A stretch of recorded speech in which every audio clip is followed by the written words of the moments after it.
Hi friends.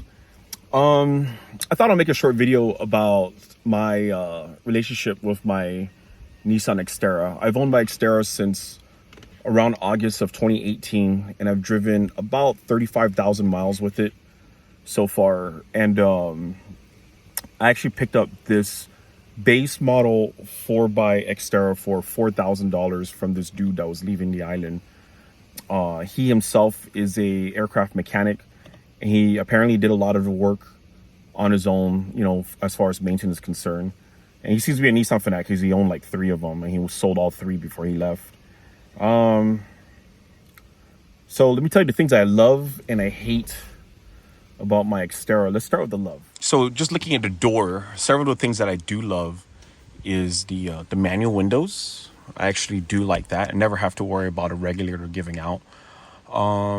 Everything's manual in this car. Manual door locks, manual windows, a manual transmission.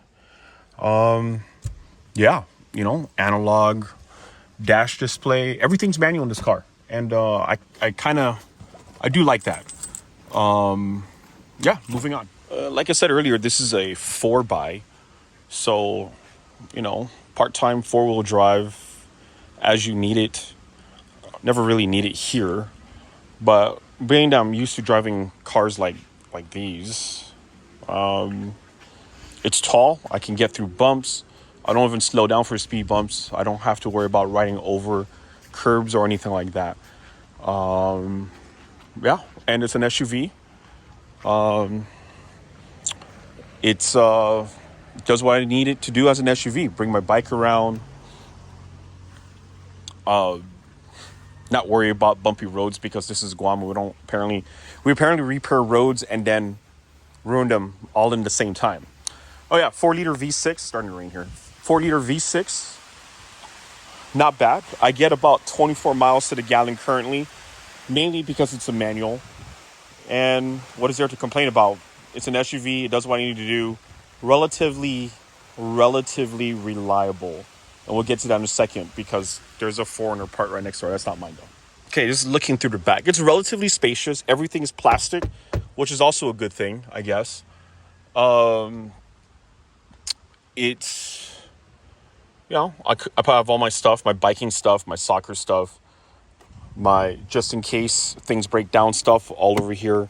OBD2 reader, battery capacitor, toolkit.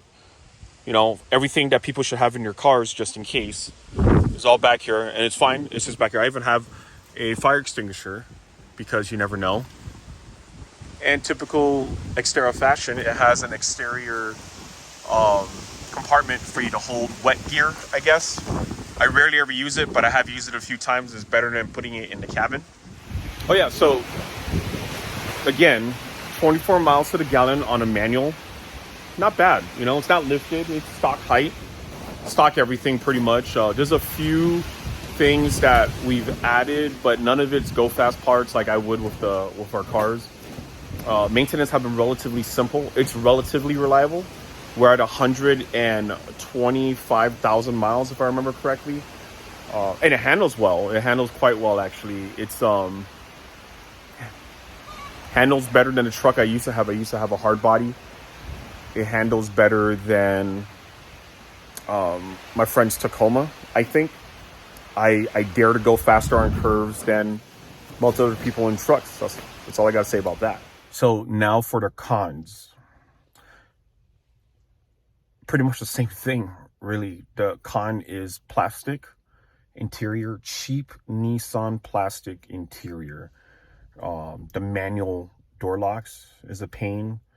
The manual windows is a pain. I prefer driving without AC on, and it's not easy reaching over for the mirrors. I'm sorry, for the windows. And speaking of mirrors, this thing has absolute 1980s style mirrors, if you know what I mean. There isn't even a bar on the inside to move the mirrors. You have to move it by pushing on the glass, essentially, and to try and position it where you want it to be positioned. So again, windows and door locks. If I wanted to open a back door for somebody, I got to reach over and open the back door. And every single time everyone exfils the car, I would have to walk around the car and check all the doors, make sure they're all locked. Because there's a few times where people have forgotten. And it happens, you know, it's understandable. So this is a 2006 Nissan Xterra, by the way. So you see, there's a lot of lights. My gas light is on. I've had to replace the oil pressure once it would either go super high or super low. And other than that, I've had to replace the radiator once. We've replaced the front axles, the front struts, and I've had to replace the batteries once.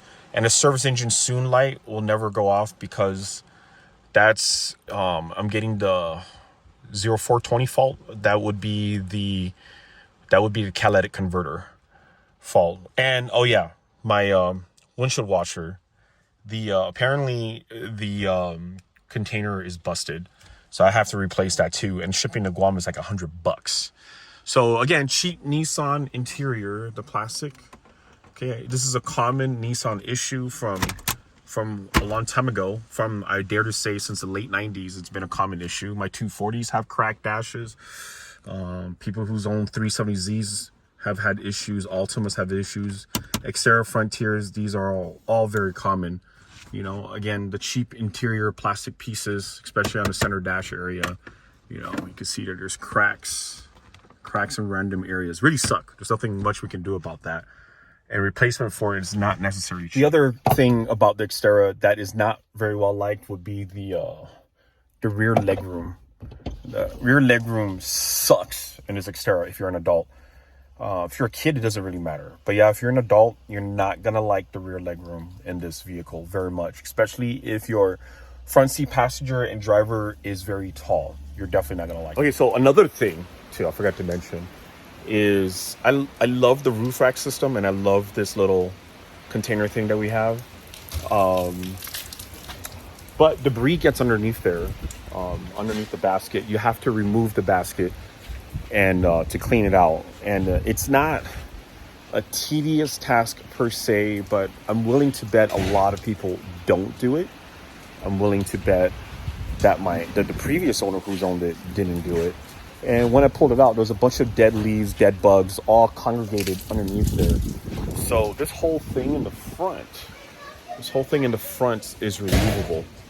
And you could take out that whole thing.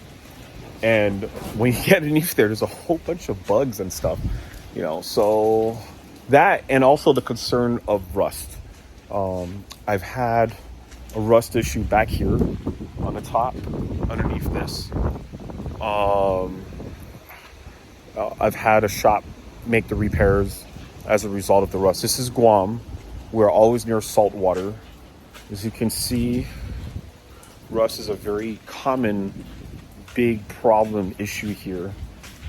You can see it on my other car as well. There's rust all around here. But of course, I've been neglecting this car for a while now, but it will be back on the road eventually. But yeah, rust is a problem. There's rust underneath in various areas. We found a rust inhibitor from W40. It seems to work quite well. Just spray it on things and it just sticks.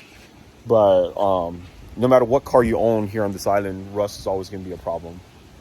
But otherwise, it's a great vehicle. I highly recommend it.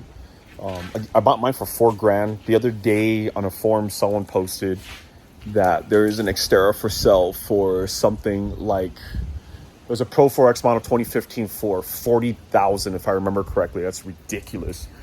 How much, I guess overlanding is so popular now. Even finding a 2006 model like mine, people are trying to get rid of it for about $10,000, which I think is ridiculous. But it's a great vehicle. I really like it. I have very few complaints. It's in my hands for years and it's still running. That tells you a lot, honestly. If anyone knows me, you know it. Anyhow, everyone enjoy your day. Have a fantastical month and enjoy spring.